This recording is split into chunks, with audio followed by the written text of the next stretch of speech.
Welcome everyone to the Young Professional African Collective, also known as YPAC. I'm your host, Eberichi Nwagwu, and here at YPAC, I talk to people doing work on the African continent or pertaining to the African continent. And today, I have some very special guests with us. I don't know if you know what today is, but today is Naija Independence Day. Hello! So it was only right that I have my fellow Naija sisters on. And not only are we all Nigerian, we're also all Igbo specifically.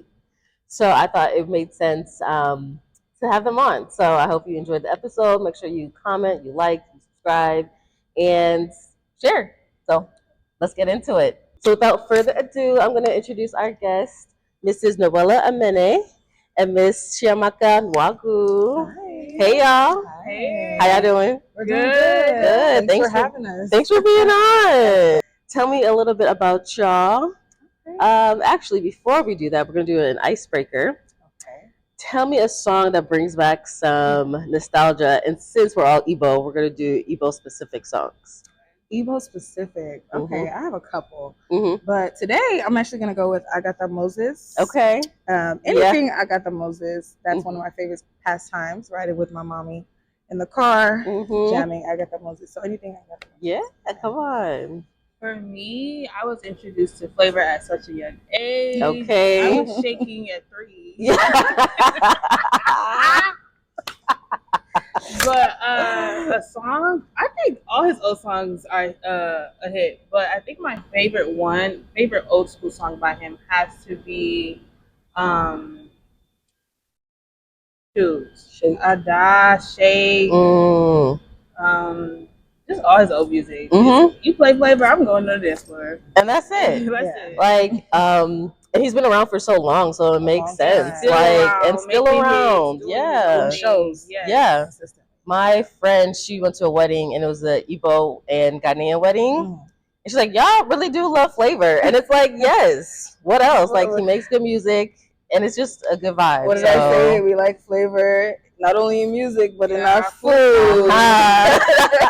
Ooh, okay, so let's go around. What's your favorite, like, dish? Igbo dish or maybe Nigerian dish? I'll let you start.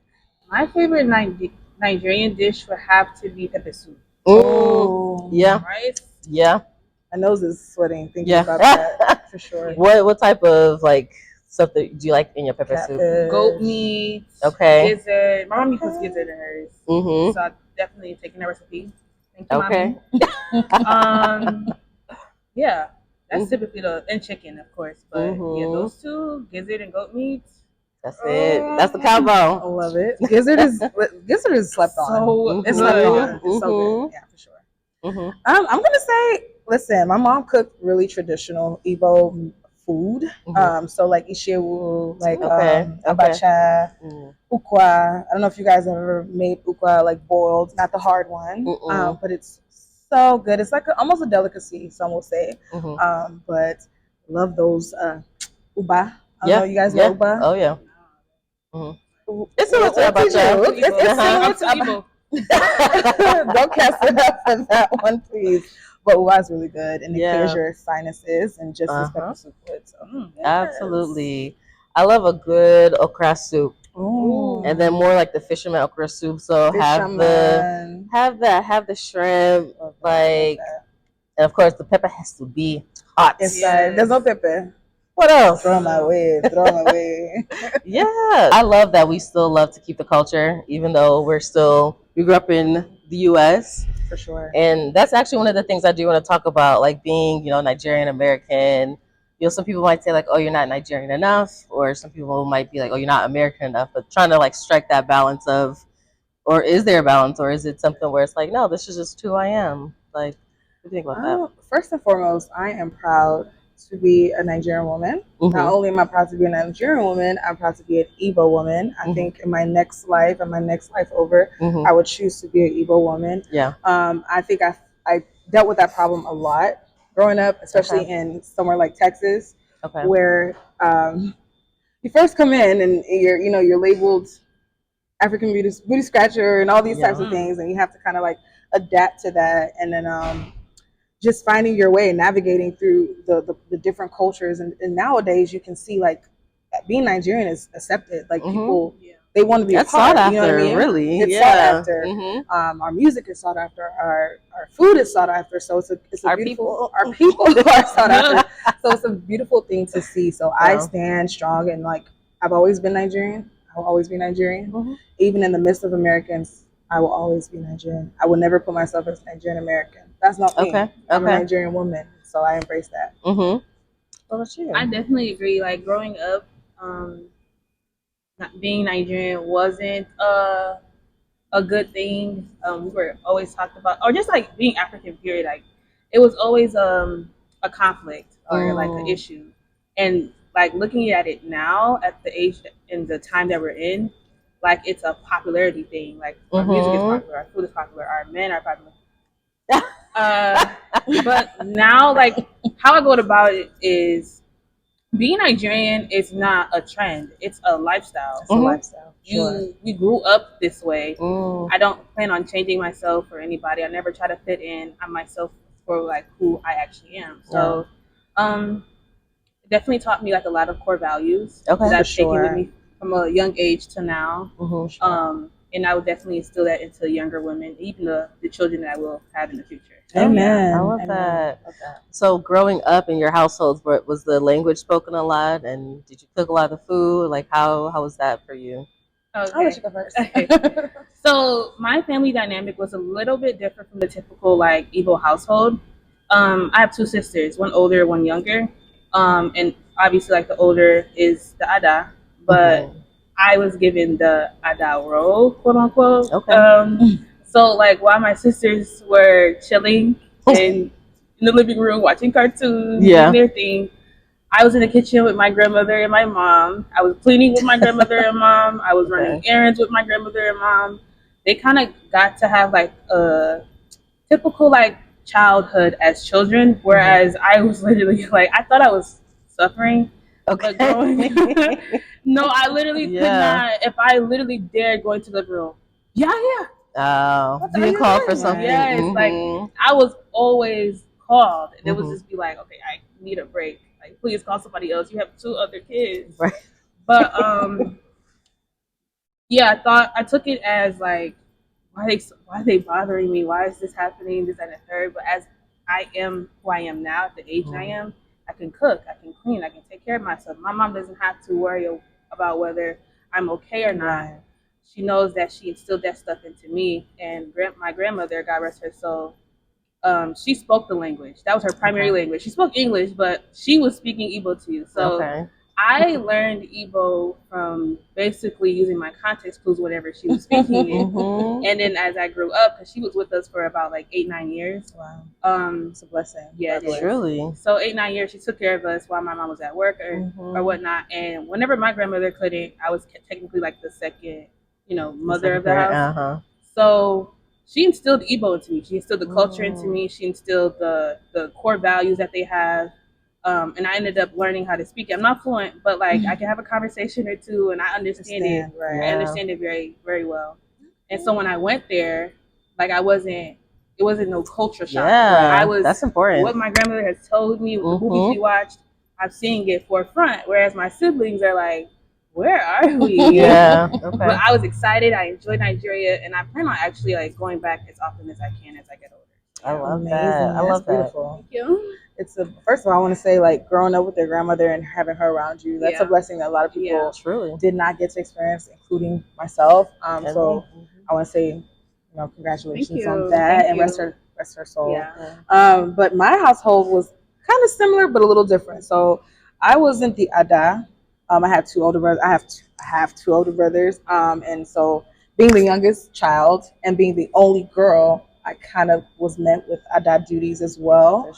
And so my mom was not letting up about cooking and being in the kitchen. And at one point she kicked me out the kitchen, but we're not going to talk about that. But I found my way back. And so I'm married now, thank God. And so my husband is also Igbo. So we are very much an Igbotic clan. And so Igbo was spoken in my household consistently. My dad being from Imo State, my mom being from Anambra. Although I think if people are knowledgeable of the Igbo language, you know that people from Imo State and people from Anambra State the dialect is completely different. Like it's almost like night and day. And so my dad tried to stray away from speaking that language so that, or his dialect, so it doesn't like clash with what we already know and what we're learning. So my mom spoke it, and I learned by listening. I learned by, she would only speak Igbo. Like there, very little English would come out of my mother's mouth. And so yeah, that's basically it. Honestly, I wish I had that in terms of like being forced to learn Igbo, because love my parents, but I wish there was more of an emphasis on like learning it. Like a lot of times I can understand the context, and of course I know like, you know, the greetings, I know a lot of like the customs, but like the language I feel like is like another level of like identity that you can really like grab a hold of once you know the language, because a lot of the things that we might say in English, there's maybe like 3 different ways of saying it in Igbo, and it's like a different connotation each time. So it is something that I am learning. So very soon, Igbo, yeah. So I definitely still have the desire now, and I love that. I feel like growing up, we did listen to a lot of the music, so a lot of like, especially like the, which I didn't even say my song that I love that has nostalgia. It's a lot of like the Igbo hymns. It's just something that it just, every time I hear it, just feels so settling. It's like, no, like I can go anywhere in, other Igbo churches or whatever, and when I hear it, it's like, oh, I'm a part of this community. Like I at least know that. And some of the words like are in Igbo, I can say them, but it's like it's now up to me to like, okay, let me go deep dive into the meaning of it. Grasp the concept, because one thing about Igbo is there are maybe like, you'll see a few words that mean multiple things. So certain words like egg, like aqua, that means egg, and it also means aqua, like clothing, and it also means to cry. Aqua, so there's Igbo words that mean so many different things. So I think it's important to do your research, because you could be saying something, you could be thinking you're saying something, and could be saying something completely different. The tone, can change the meaning completely. Absolutely. So, okay, cool. So tell me a little bit more about your profession and what do you guys do, like your background, what's your passions? Okay, so currently I am a licensed pharmacy technician. I'm in nursing school, so I'm in my 2nd year. Okay. One more year left. Hey. But yeah, I plan on finishing school and then becoming a labor and delivery nurse, and hopefully going back to school again and getting my NP. Okay. And then maybe CRNA, but I genuinely want to work alongside with women. Yeah, I love that. That's beautiful. As a mom myself, that's beautiful to hear, because we don't have enough Black or brown nurses, especially delivering. Because when I delivered my baby, I was surrounded by people who didn't look like me, and so that's really important. That's a whole nother story. But I am a mom first and foremost. I'm a wife. I'm a stay-at-home mom, but I also have many things going for myself. I've been in the makeup industry for 15 years. So I've been doing makeup since I was well into my teens. Worked with different brands, and by trade, I'm a logistics coordinator. So I've also worked with trucks, big trucks, the 18-wheelers you see. Getting them there safely and back has been my duty for the past, I want to say, since 2014. So that's almost 10 years. So I've just been, my hands are in a lot of pots. But as an Igbo woman, I don't know what else? If your hands are not in a lot of pots, what are we doing? What is the alternative? So, right. So, and I know that you're an attorney. I'm an attorney. I also have an accounting background. And I feel like you were saying, like the Igbo women in us, it's always, I don't know if you guys know this, Igbo people, especially Igbo women, we're known to be like enterprising women. We like money. We like money. I mean, and what else? Money makes the world go round. Why not like what makes the world go round and be comfortable with it? Right. So I've kind of always like the background and understanding, like, okay, if it's business, what's the language of business? That's accounting. And then with law, like laws, it's in everything. So it's like there's so many different ways that you can move through it. So I feel like that's what made me gravitate towards that. And there's always something about like another mission for me, and ultimately wanting to help other business people and other entrepreneurs or people starting off. Maybe they are well established, but helping people be settled in whatever that they're doing, so that their lives can thrive as well. And that means a lot to business owners. I think it doesn't matter how small or how big you help, even if it's a share, a like, or a word of mouth to people. I think that's super important. So good job. Good for you. Yo, good job, Thank for you, real. thank Good job to you. both. Thank you. You too. You Come too. on, guys. Listen, What to say? my next baby, will you deliver? Okay. Fine. Okay. Now it's so interesting because, like, did you ever feel pressure to like go into nursing? Because I know there's a lot of Igbo nurses. Like, what made you like kind of So I go wasn't there? pressured Okay. into doing nursing per se. Mm-hmm. I was pressured. Well, they wanted me to do physician assistant or pharmacy. Mm-hmm. So I said, okay, let me be a pharmacy technician. And honestly, that was also my idea as well. So I wouldn't say pressured, Okay. but I was working alongside pharmacists, obviously. So I'm like, I don't see myself doing this. This is more so like behind the scenes and whatnot. I kind of want to be in the forefront, like actually like caring for patients physically. Mm-hmm. So I said, okay, let me do nursing, but like let me take it a step further and make sure that I get like more education than just the BSN. Let me continue going to school until like I feel like I'm done. Right. Okay. I love getting education. I love learning. So That's an Igbo woman for you. Honestly, I was to say there is. What are other ways that you like hold on to your identity as an Igbo woman, as a Nigerian woman? being surrounded by Igbo women. So like I have my mom. Well, I had my grandmother, God rest her soul again, and then just being a part of this UIU community that kind of makes you want to continue what you're doing. Yeah. So like you see all these successful people, and then you're up and coming. You want to make sure that you are achieving success. You want to make sure that you're doing your best, and you want to be up there with them. So they're kind of on the path that I'm walking on. So like iron sharpens iron. Yeah, so exactly. So it's very inspiring. Mm-hmm. What about you? How do you stay like rooted in your identity as a Igbo woman? Man, like she mentioned earlier, being Igbo is not just a trend. It's a lifestyle. So when I wake up in the morning, even down to the songs that I sing when I wake up in the morning or when I'm doing worship, like there are songs that me and my mom used to sing when I was growing up together, and they're songs that she's taught me. So waking up, it starts from the moment I wake up, even down to the way I raise my child or my children.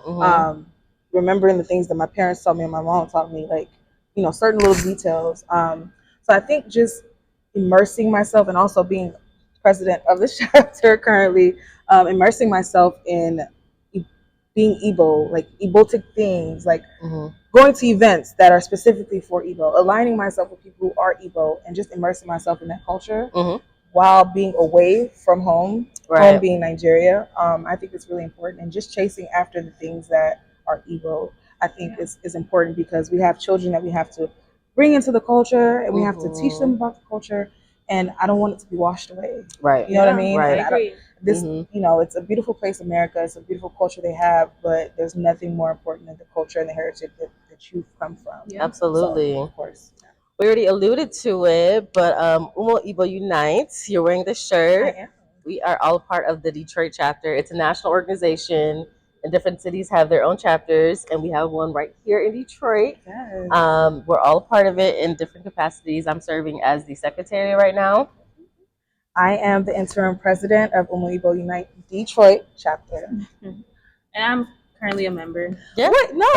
Member. She is, first of all. Well, yeah, I'm a member. Can I please give her her flowers? Please. Okay, so she's not only just a member. I don't know why she said that.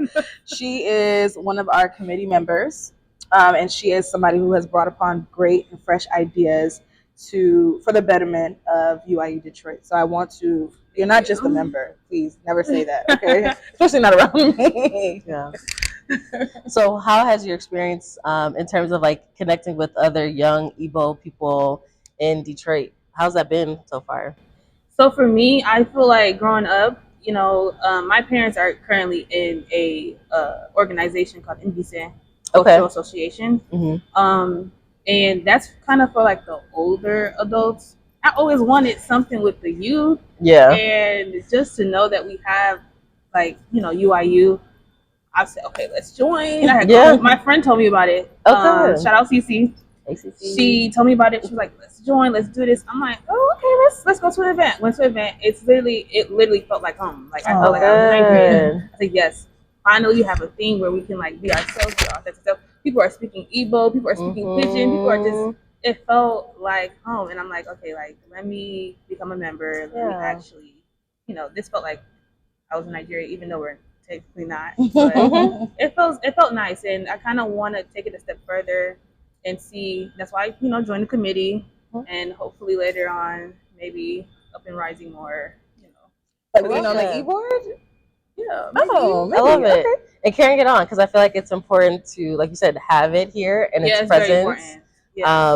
And I'll come back to you real quick, but I do want to say, like, it's something really important about, like, seeing yourself in other communities. Exactly. And knowing that you can stand, like, you can, go to school, maybe you go to work, and there's a bunch of different people in different communities, but to know who you are and always know that you have a home somewhere that's not home, like, to still connect the details that you talked about, the specific inside jokes, the specific cultural references that it's like I don't have to really explain too much, but it's just like I'm at home. For sure.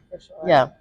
I think for me, my experience, right, has been it's been really good. Of course, it being a relaunching chapter because UIU once was in Detroit. By the way, UIU started, Umu Igbo Unite started back in 2005. So this was, I think, some of us were in diapers. Some of us were in elementary, middle school, and so I was one of those who were in middle school around that time, and I was seeing things happen. I was seeing movements happen, and I was like, man, they look cool. I want to be a part of that. And so moving from a place from Houston, which is Little Lagos, for sure, there's Nigerians everywhere. It's like 1 in every 5 people are Nigerian in Houston, so you couldn't escape it. So just moving from a place like Houston to Detroit, where you don't see a lot of that, I wanted to be around that, like, because that's the way I grew up, and I couldn't see myself moving somewhere and that me not being around the Igbo culture. So my experience has been really good. It's been really good connecting with like-minded individuals such as yourself and like you. I think I formed forever friends, to be honest. So I'm grateful for the opportunity not only to run or to serve as PRO, but to serve as interim president also. Yeah, for sure. I love that. Is there like a specific event that y'all remember that's like, ooh, it's just so much fun? I know she's going to say Y2K. Yeah, Y2K. Yeah, Y2K was so fun. Everybody literally, especially the women, everybody showed out and literally did according to the theme. But I think my favorite event by far was Christmas party. Yeah. I love the Christmas. I love Christmas. So everybody in their ugly sweaters and really PJs. Yeah. It felt like family. Like I thought we were opening presents, even though we necessarily weren't. But the food was good. The vibes were good. Music was playing. I felt like UIU Detroit is my family. So like, that was my favorite. Yes. That was my favorite. Yes. I think. Oh man. The amount of events we've done is kind of like, whoa. I don't know if I can like sit and pick one specifically, but if I had to, it would be the Christmas party also. It's around my birthday, Noella, Christmas. And so I think, like she mentioned, it was just like, it felt like a family. Yeah. We did like karaoke. We did like the elephant, the white elephant. Yeah, we did. So we did open gifts. We did, and some people did who signed up for. But it was really fun. And I want to say another thing was it may have been the first memorial the barbecue had. Okay. And I want to say that because that was like where we started opening ourselves to the public and letting people know that we're back. Yeah. And I think it was like a shock for people to come and like see us and see it at the capacity it was. So that event also. What about you? That's a great question. I was thinking about it, like I asked a question, but I'm like, I don't actually have a specific answer. But honestly, I mean, the Christmas party, it was really special. It was really nice. Really intimate, and is at a member's home, and he just opened the doors for us. Chima. And I think it was just like a fun time to be around people in a casual way. Yeah, for sure. And what I did also notice, like, it wasn't only just Igbos that we do like events for. Exactly. The Christmas party maybe it was for, but as much as we love to keep our culture, we do love to share it as well. So there's so many events that we do open it up to people. But that one just felt like really sweet, really special. Yeah, like the Memorial Day, the first one we had plenty of people from different walks of life, like Liberian, Ghanaian, and they were just like, "Wow, like you guys are doing." So yeah, for sure. And there's also National Convention. Tell me a little bit about that. I didn't get to go. Hopefully, the plan is to go to the next one. But I know both of y'all went, so tell me more about it. So convention was fun. It was really fun. Blast. It was also business for me, of course, being president. There were certain roles that I had to take care of, but from the feedback I've heard from our members, they had an amazing time. Events were stacked. Like there was something for everybody to do. I mean, there were probably about 5 to 10 events a day. Yeah. Within a three or 4 day capacity. So it's a beautiful place to see so many Igbos. So many. You could probably met your cousin. Okay. No, to be honest. Would you say it was like hundreds? Was like up to 1,000? Up to 1,000. Okay. Upwards of up to 1,000 for sure. Yeah, I enjoyed it, and I definitely am looking forward to going back next year in Chicago. We'll see you guys there. Yeah, I'd experience it over and over again if I had to. Honestly, that was my first convention. Okay. And definitely not my last. That was so fun. I came in with no expectations, but honestly, like the events, the people, everybody was just so kind, so nice. So again, it literally felt like I was in Nigeria. Yeah. And honestly, the partying, like coming back or like going to sleep at like 6 in the morning, just to wake up at 9 to do it all over again. I was I don't know how I was doing it, but I was doing it. Yeah. But no, it wasn't just parties. They actually had like activities, intimate, like, events where you're learning about your culture and learning about yourself. So I like how there was a balance of that, like fun but actual seriousness. Yeah, they had a segment called Umu Ada. And then they have Umu right? Which is for the men. So the Umu Ada session was basically a community of women, all the women at convention. I think that was like one of the biggest ballrooms they had, and it was filled to capacity. Wow. I think we came in looking for seats. Okay, wow. So, yeah, it was just basically a talk of women and like the culture and like things that we could relate on, whether it being the firstborn, lastborn, things of that nature, and like even down to I think they may have had one or few topics of marriage and like what that may look like or duties in the household and things. So it was just really a time of community, and it felt really good to be around women who were almost like just like you. Yeah. They had us like sitting in one aisle was all firstborns, one aisle was all middleborns. Yeah. Okay. There was an aisle of only children, and then there was an aisle of lastborns. Okay. So connecting with lastborns, very interesting. It was so fun. It was nice. It was really good. Yeah.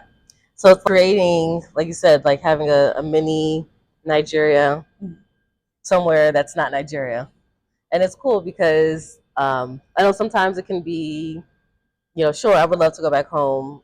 My dream, I'll tell you how it is, for at least a year, just to like live in Nigeria, just to kind of see how things are. I do want to go like more frequently, for sure, like at least once a year. At minimum. Maybe twice, if just depending on how things fall into place. Yeah. But I want to have more contact with my family members because most of my mom's side, they're still over there. Same. So like a lot of my dad's side, they're still there too, but they've kind of like dispersed in other countries and whatnot. But I would love to have more connection with people and help with businesses. Because people are flocking to the country that do not look like us. Yeah. They are there. And it's like there's a lot of propaganda against people doing work in Nigeria, doing work there. And I know it's a frustrating country. It's complicated. I get it. We love you, Nigeria. We love you, Nigeria. But it is a frustrating place. It can be challenging, but I think it's something that's still worth doing. Yeah, for sure. We have like a similar situation because my family, my dad's side, they're kind of dispersed everywhere. I have cousins in Italy, Rome, and I'm like, how do I connect with all these people? Oh my gosh! And then most of my mom's family is back home as well. Okay. And so I was even thinking about going as far as doing like an ancestry because I'm like, maybe somebody's tapped in because you can see who's searched for your family. Yeah. So I think it's really important to stay connected with your family because. Why not? I mean, for your kids and That's interesting. Like as someone like you're Nigerian, right. But like to delve even deeper into it and do like an ancestry. If you do it, let me know. Let's do it together. I'm scared. I'm scared. But if you do it, let me. I got you. We'll see what happens. Yeah. I got you. Would you do something like that or? Honestly, I probably would. Okay. But like I go home often. Got you. I went 2024. Couldn't go this year, but I'm definitely gonna go next year for sure. Yeah. I still connect with my cousins. I still talk to them back home. A lot of them are like a lot of my family members are back home. And every time I do go, like I learn more about the culture. I learn more about the language and the core values. But honestly speaking, like you said, like you would do 1 year. Honestly, I would probably retire in Nigeria. Okay. Like once my kids are probably older and they're kind of like in their own, I'll probably retire. Or like before I even have kids, I might stay like a year or two. Okay. And get accustomed to the.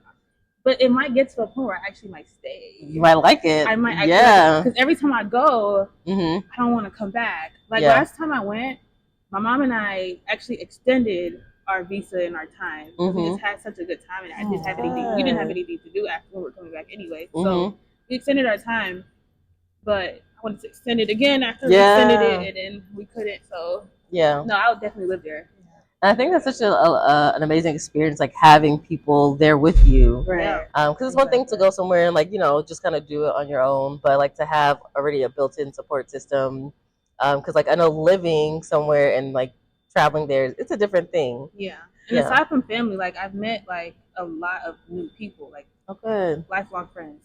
I know you and your sister went back with it was just the two of you, right? So what was that like? Oh man, so that was the first time we've been back since 2017. Wow. So it was about like 7-ish years, and of course we were planning to do like a 2020 trip, but COVID. Right. And then we just never really got it together. And then we said by fire, by force, we are going in 2024. So we bought the tickets, found our accommodations. We spent part of the time with my mom's family in Lagos. And then we went to the island for part of it.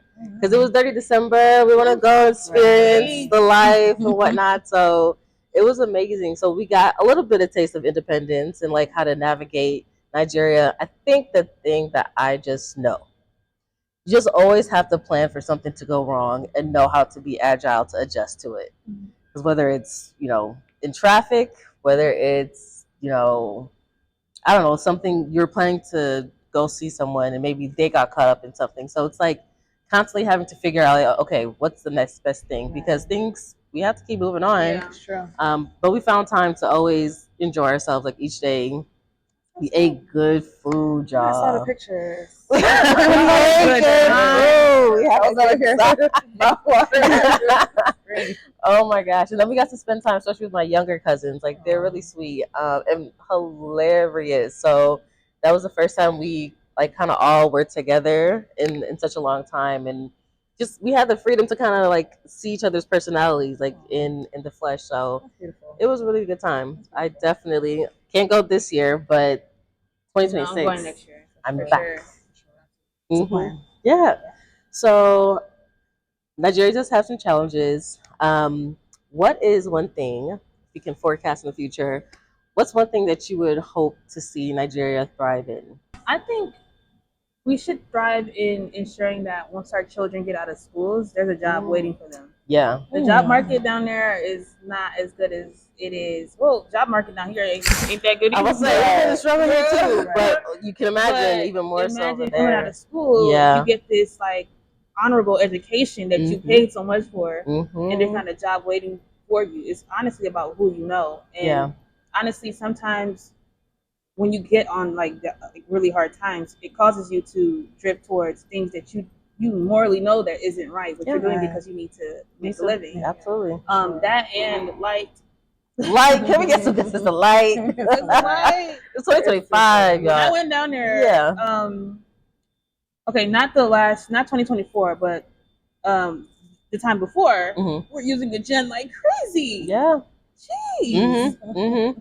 Like we could not leave without gen. Like it was literally no light. Yeah. So that's another thing I feel like they need to work on. Yeah. And generator is a staple. Things are high right now as well. So I think the prices of things are high like everywhere. Right? It's just getting higher and higher, and that's economy. But I will say one thing I feel like Nigeria can work on, right? And I would hope that they work on in the future is just thinking about the people.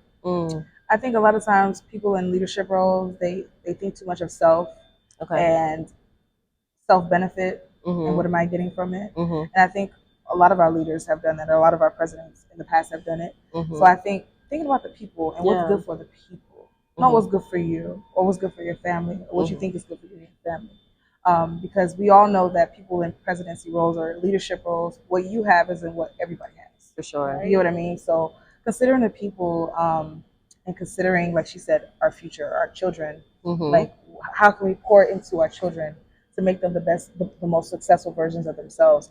People think they're coming here and they're, they think they need to come here to be successful, right? Why out of your home to So, but why can't they shine and be successful back home? Right. It's almost like they don't want to come here, but they think that America is better or they have a better chance.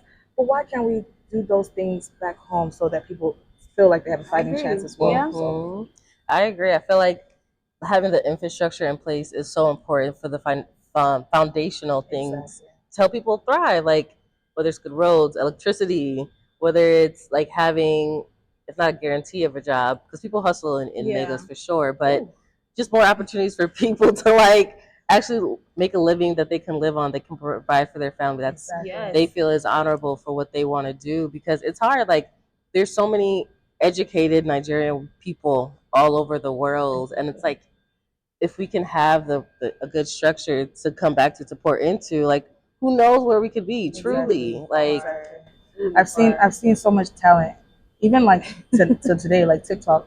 Like you'll see like these photographers, right? Something like taking like a plant and making it like actual masterpiece or actual vision. There's so many visionaries and innovators out of Nigeria, and I think it's quite unfortunate that they have to keep themselves in that bubble, feel like they have to be in that bubble for right now. So I remember I was getting my hair braided. Okay. I was telling my braiders, you'd be making bank if you were down here. Like, they literally, I would say, like, my braids cost me, including the attachments, $30. Love it. I'm like, girl, you know what these people are making here? I mean, that was probably $1,000 job. She was truly right. It was quick. It was fast. And on top of that, it was good. Like, this was good quality braids. You need to be somewhere. And I wish that they were not even necessarily like make the same, but like you can do hair and still feed your family, feed yourself, and actually make a living out of this. This is a business. I will say, like, I came upon a wig maker from Lagos, and she was actually making a lot of money for her wigs. So I don't know where I don't know where that is, where people who aren't making that much money or what they can do to make as much money as other people are, because there are people who are there are people that making good money. Like you have people who are sewing ashebi and having and that ashebi is not cheap, including the material. I think it's honestly like the area you're in.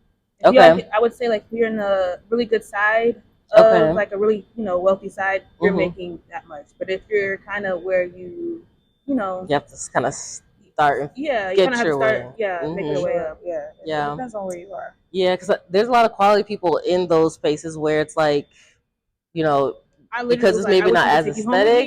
It's not maybe an aesthetic area, or it's just they don't have the visibility, or they don't have like enough consistency, or maybe they're doing that on the side and they have to do other things, to live and make money. So it's interesting because I feel like there's so much potential in Nigeria. That's why it's like so frustrating. It's like I know this place can be amazing, and I really do hope it gets to the point where it's like, the food is great, culture is great, but let's make like the economy, the country, like America's not all that either, and I really want people to know that. It's not all that, because when we have I love my family back home. There was a certain point where you would have family calling you for certain things, and you're like looking at your bank account like, I have zero too. We're both looking at I mean, it's they don't believe you. And it's a challenge. So I want people to also be aware, like it's a challenge everywhere. You know what I mean? And so with our current president, we have work to do in America as well. So people back home, it's not all roses, butterflies, money. A world like that. Which I think is interesting. I think one thing that like TikTok and Instagram has done is kind of shown people like this really like America, sure, it has a lot of maybe a lot more opportunities. It used to be. No, you used to be able to come here and actually make a name for yourself and like go home and actually like show forth that you've been at, America. Mm-hmm. The economy now, it's you might as well stay where you are. It's our current president. Stay where you are. Our current president, this is a whole different subject, but our current president is, putting these restrictions and these things in line that aren't good for the people, aren't good for the next man that just goes to work every day that's not making enough, that he was on Medicaid, and now he can't be on Medicaid anymore because XYZ. So it's yes, economy, but the economy above the economy is our president. Yeah. And so again, boiling down to leadership.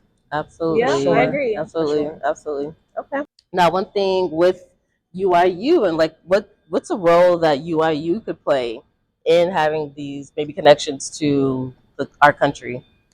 So we actually have stuff going on currently. So we have an initiative called UIU Cares. Okay. UIU Cares is, it's basically where we have different programs that we have going on with people back home.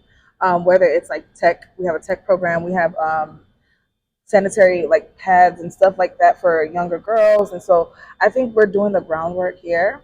I think it's also just about, again, connecting with your people back home. So maybe putting a bug in there and letting them know like, hey, we have this going on, and it's also back home. So how can we connect on that level? So I think the groundwork is being done.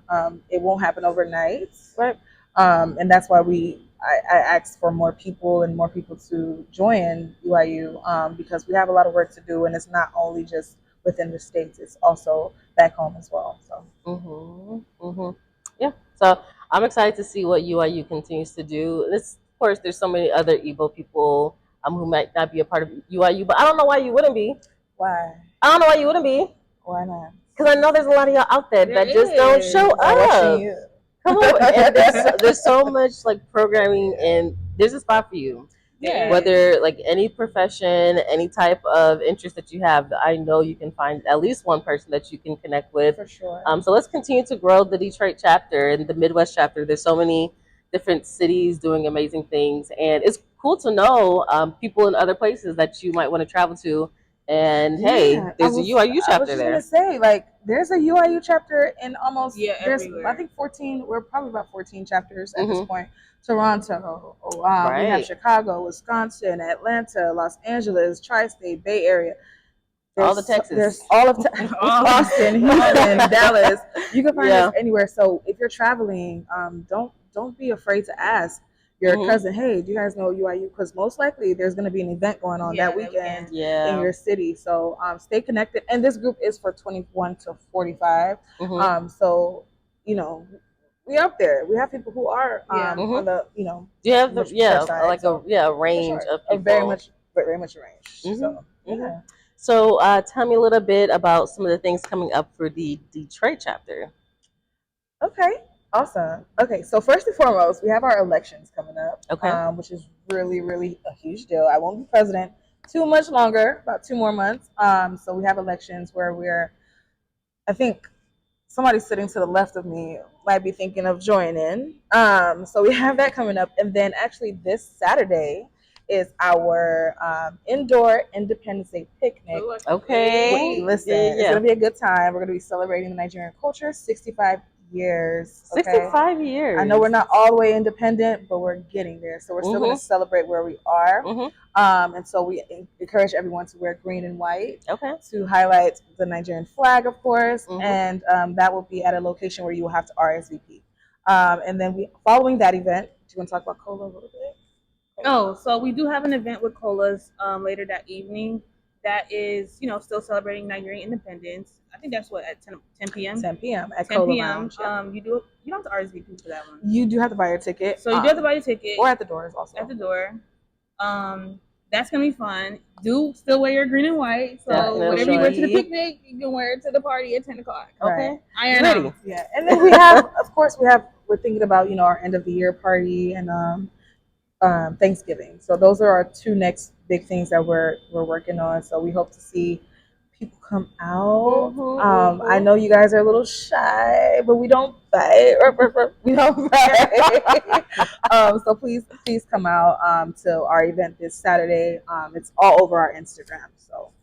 So what is Instagram? Oh my And what are other ways that gosh. people can stay connected? Yes. Okay. So multiple ways. Our email is detroit@umuigbounite.com. We also have our Instagram at UIU.Detroit. We also have our Facebook, which is Umu Igbo Unite Detroit chapter. Those will all be links. Yeah. We do I'll say have a that. TikTok. Can't really recall the name at the Yeah. moment. But we do have a TikTok also. Those will all be links. Yeah, that's it. And we're vastly on WhatsApp. So please tap in so we can add you to our chat. Okay. Yeah. Any last words? Whether it's about UIU, whether it's about maybe Nigeria independence in general. I'll let you go first. And I'll finish. Honestly, just being in the culture, it means a lot. Hopefully, we can continue to grow as a chapter, grow as a union of UIU. Plan to come to more conventions later in the future. See you, Chicago. Okay. And yeah, I just love being Igbo. Like, I wouldn't have it any other way. Like, this is my home. This is my heart. Like, I love it so much.